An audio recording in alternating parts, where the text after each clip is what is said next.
आज हिस्टोरियोग्राफी का लेक्चर है जो पीएचडी कोर्स वर्क के लिए होता है और इसमें हमने हाइपोथेसिस के बारे में जो है डिस्कस किया था last lecture and about the salient features and sources of hypothesis और शोध प्रक्रिया के चरण स्टेप्स ऑफ दिस रिसर्च जिसमें हमने ये एक तो अनुसंधान द प्रॉब्लम ऑफ रिसर्च इसके बारे में चर्चा किया था, सर्वे के बारे में, फिर hypothesis, research design, how to collection of the data, how analyse the data and how can be testing this hypothesis and interpretation and report writing.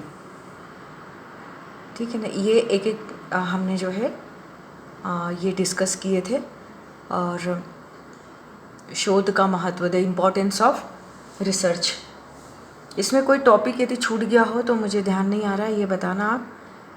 ये वैसे यहाँ तक हमने पढ़ चुके थे, टेस्टिंग ऑफ हाइपोथेसिस, फिर interpretation and report writing I think.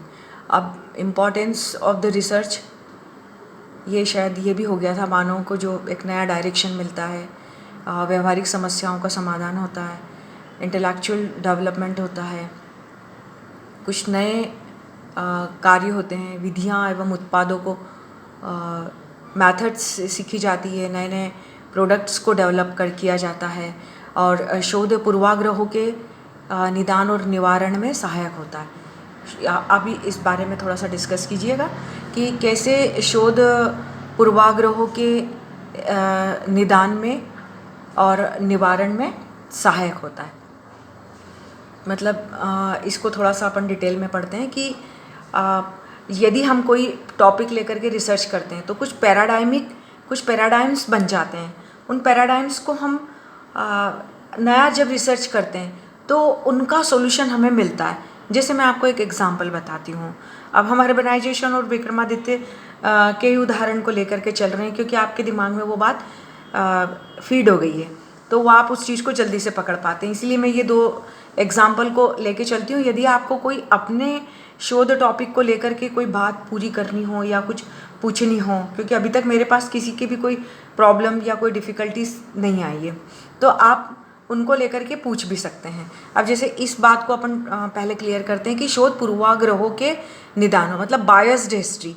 तो पुराने जो पूर्वाग्रह और आग्रह चल रहे हैं, जैसे एक अर्बनाइजेशन को लेकर के मैं उदाहरण आपको बताना चाहती हूँ कि जो पहले पैराडाइमिक हिस्ट्री क्या पैराडाइम्स हैं और उनको ब्रेक करने के लिए हमें नए शोध कैसे करने चाहिए।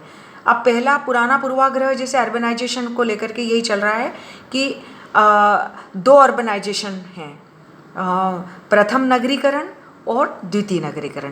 प्रथम नगरीकरण इंडस वैली सिविलाइजेशन के समय हुआ था, चालकोलिथिक पीरियड या फिर ब्रॉन्ज पीरियड के समय में जो हुआ था, इंडस वैली सिविलाइजेशन के समय में।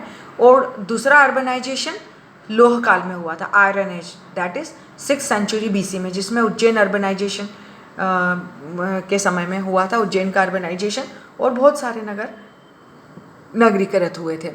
तो ये दो अर्बनाइजेशन की परिकल्पना पुराने समय से आ रही है, लेकिन अब नया रिसर्च और नया पैराडाइम ये आया है, वो भी शोध के बाद ये आया है कि ये दो अर्बनाइजेशन नहीं हुए हैं।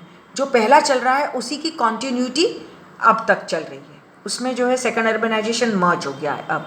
तो ऐसे ये किसने बताया? ये जो नए नए रिसर्च करते हैं और उसके बाद में जो पुराने पूर्वाग्रह चले आ रहे हैं, जो पुराने पैराडाइम चले आ रहे हैं, उनको ब्रेक किया नई रिसर्च ने।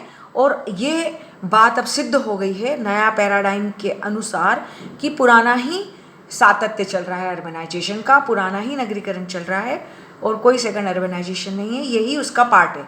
ये हम उसका सातत्य देख सकते हैं। उसी प्रकार अब विक्रमादित्य के शोध पूर्वाग्रहों का निदान के बारे में यदि हम बात करें तो जैसे बहुत सारे पुराने पैराडाइम चल रहे हैं कि अब विक्रमादित्य एक नायक ही हैं, काल्पनिक हैं, लेकिन अब नया ये रिसर्च चल रहा है और अभी आप लोग भी ऐसा रिसर्च कर रहे हैं कि बहुत सारे पुरातात्विक तथ्यों को लेकर के नए नए जो हैं इंस्क्रिप्शंस ढूंढे जा रहे हैं।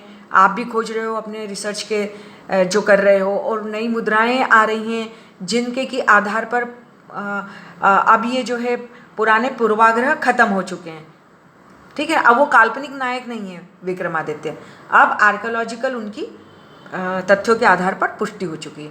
तो इसी प्रकार से आप अपने अपने फील्ड में भी ऐसे शोध पूर्वाग्रहों का निदान लेकर के चलते हैं और उनके निवारण में शोध जो है इस तरह से सहायक होता है।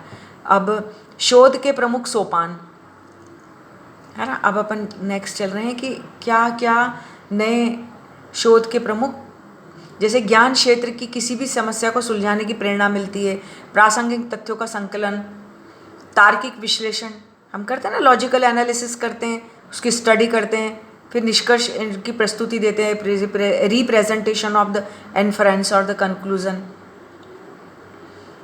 इस प्रकार से